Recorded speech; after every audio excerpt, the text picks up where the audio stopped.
Welcome to Xi Jinping Briefing. Biden acknowledges the old world order needs a refresh. CNN. President Joe Biden addressed the United Nations Tuesday and urged the world to stand by Ukraine. At times, it felt like he was also imploring the countries to stick with the United Nations. If we abandon the core principles of the UN Charter to appease an aggressor, can any member state in this body feel confident that they are protected? Biden asked. Read the UN Charter here. It was agreed to in a very different world in San Francisco in 1945 with different global powers, different threats and different economies. Ukraine, at the time a member of the Soviet Union, was also a founding member of the UN. On Tuesday, Ukrainian President Volodymyr Zelensky made his first in-person address to the UN General Assembly since Russia invaded his country. He wanted to drive home that negotiating with Russia would equal failure. The aggressor is weaponizing many other things, and those things are used not only against our country, but against all of yours as well, fellow leaders, Zelensky said. Multiple top world leaders skipped the meeting this year, including President Vladimir Putin of Russia, which is a villain for invading Ukraine, but also a permanent member of the UN Security Council with veto power over any resolutions it opposes. Of the 5 permanent Security Council members, the US, Russia, China, France and the United Kingdom, Biden is the only leader to attend. Chaos erupts in House GOP as lawmakers fail to advance spending bill. The Independent. The floor of the House of Representatives devolved into chaos on Tuesday afternoon as a vote to advance the annual defense bill failed.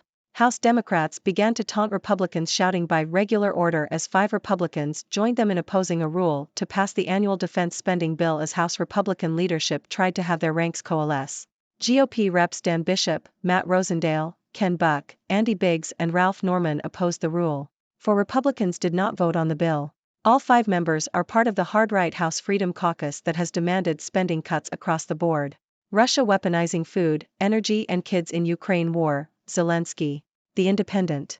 Ukrainian President Volodymyr Zelensky has accused Russia of weaponizing food, energy, and abducted children in its war against Ukraine. Addressing the UN General Assembly, Zelensky said there are no real restrictions on weaponization, despite agreements to restrict arms and trade. Zelensky called on the international community to stand up to Russia's aggression and warned that no nation can be secure if Ukraine is carved up. U.S. President Joe Biden, who also addressed the assembly, stressed the need to defend Ukraine and highlighted the value of international institutions and coalitions in confronting global challenges. Sacked Chinese foreign minister had affair and fathered child while U.S. ambassador. Telegraph. China's former foreign minister, Qin Gang, was reportedly dismissed from his position due to an extramarital affair and the birth of a child in the U.S. The Chinese government has not publicly explained why Qin was removed from his post, only stating that it was due to health reasons. The Communist Party is now conducting an internal investigation into Qin's conduct to determine if it compromised China's national security.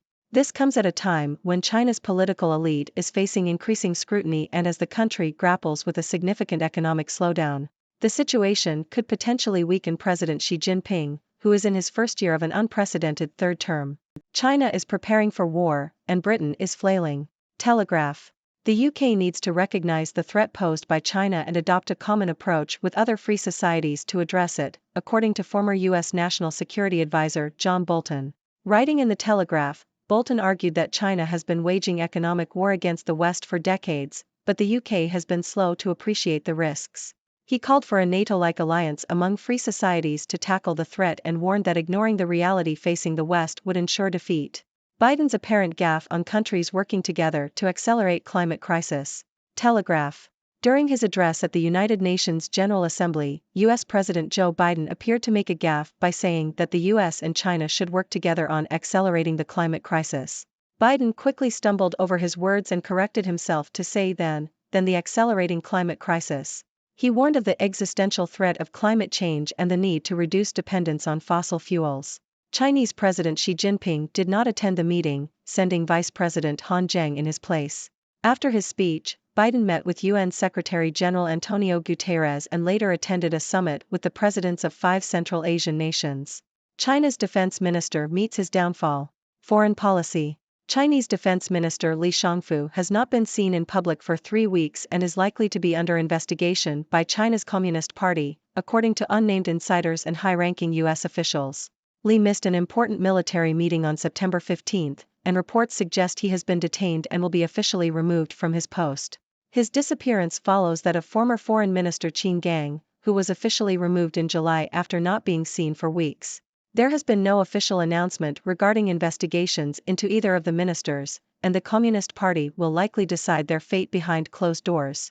The Wall Street Journal reported that Qin was removed due to an extramarital affair that resulted in a child born in the U.S.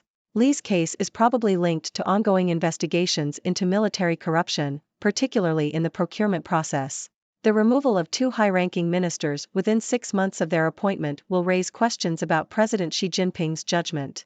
Live updates: World leaders convene for Day 1 of the UN General Assembly high-level meeting. The Independent.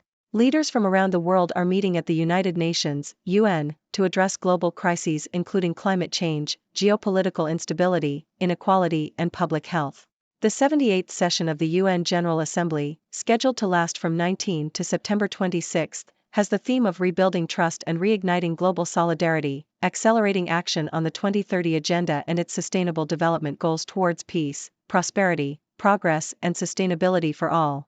U.S. President Joe Biden used his speech to warn that no nation can be secure if we allow Ukraine to be carved up and suggested that countries are seeking to responsibly manage competition with China.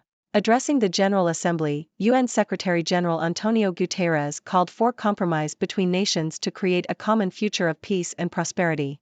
The General Assembly has been preceded by a 2-day summit to encourage world leaders to reach the Sustainable Development Goals adopted in 2015 and was marked by an announcement from the World Health Organization and COP28 climate negotiations that a day would be devoted to public health for the first time. U.S. committee demands reasons for lack of Xinjiang sanctions. Reuters. A U.S. congressional committee has called on the State Department to fully implement sanctions on China for its policies in Xinjiang. The House of Representatives Select Committee on China noted that the Biden administration has not issued sanctions under the Uyghur Human Rights Policy Act, UHRPA, of 2020, which requires the identification and sanctioning of Chinese officials responsible for abuses. The U.S. has previously imposed sanctions on some Chinese officials and entities linked to Xinjiang, but activists argue that these actions are insufficient. The committee has requested explanations from the State Department and the Department of Homeland Security as to why certain officials and companies have not been sanctioned under the UHRPA. Biden calls for collective action on Ukraine, climate change at UN. Wall Street Journal. President Biden has called on the UN to confront Russia's naked aggression in Ukraine. Speaking at the General Assembly, Biden urged the international community to commit to collective action in confronting global challenges, including climate change. However, many world leaders were absent from the gathering, including those from Russia and China. The events were also overshadowed by a claim from Canada's Prime Minister Trudeau that India's government had assassinated a Sikh community leader in British Columbia.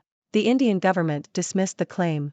Biden to call for collective action on Ukraine, climate change at UN. Wall Street Journal.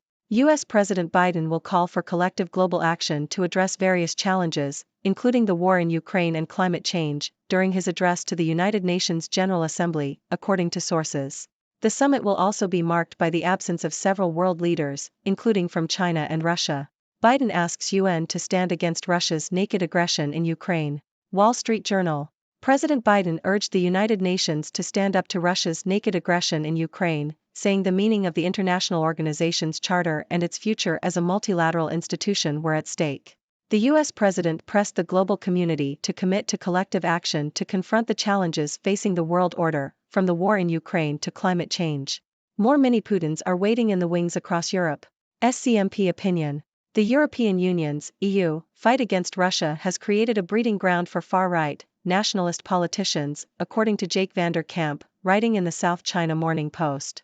As ordinary people suffer from economic hardships, their leaders are fighting a proxy war against Russia, which has become a bottomless pit, with austerity and cuts to social welfare programs being imposed, and real hourly wages dropping in 22 EU countries.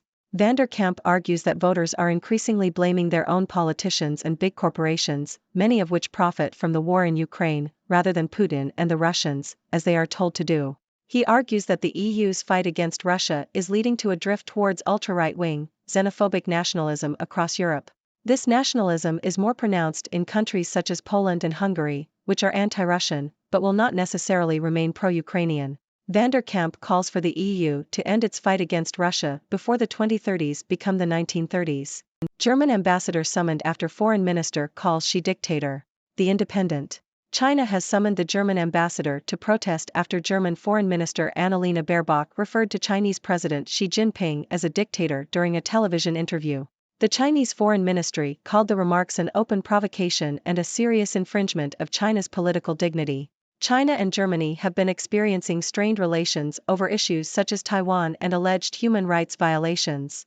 This comes after U.S. President Joe Biden referred to Xi as a dictator, leading to a war of words between the U.S. and China. Why Xi's words to Putin could be a moment for the history books. South China Morning Post. The U.S.-China rivalry is entering a new phase, with the world increasingly divided along ideological and geopolitical lines. The U.S. is intensifying its feud with authoritarian, revisionist powers led by China and Russia, marking the end of the post-Cold War world order. The rise of rival blocs of ideologically aligned states, such as the U.S.-led Indo-Pacific strategy, poses a security threat to China. However, there have been recent efforts to manage the rivalry through high-level exchanges and talks, although major concessions or a change in confrontational tone are unlikely. There is also speculation about an emerging authoritarian axis involving China, Russia, and North Korea. Thank you for tuning in. The content above showcases the latest briefing reports and analytical synopses, thoughtfully curated by the 6Do team. These insights stem from a wide array of reputable media outlets, think tanks, government sources, and specialized experts worldwide. We encourage you to explore these sources for a comprehensive perspective. Keep in mind that while the content may not always align with the official standpoint of 6Do Brief, it's not meant to be taken as absolute directives for decision-making. Comprising seasoned media professionals, learned scholars, and accomplished scientists, the 6Do team embodies a trailblazing, fully independent media entity. To customize 6Do Brief to meet your professional needs, you have the option to subscribe to a diverse array of briefings on our website, 6dobrief.com. Regardless of your location, you can conveniently receive 6Do Brief via email.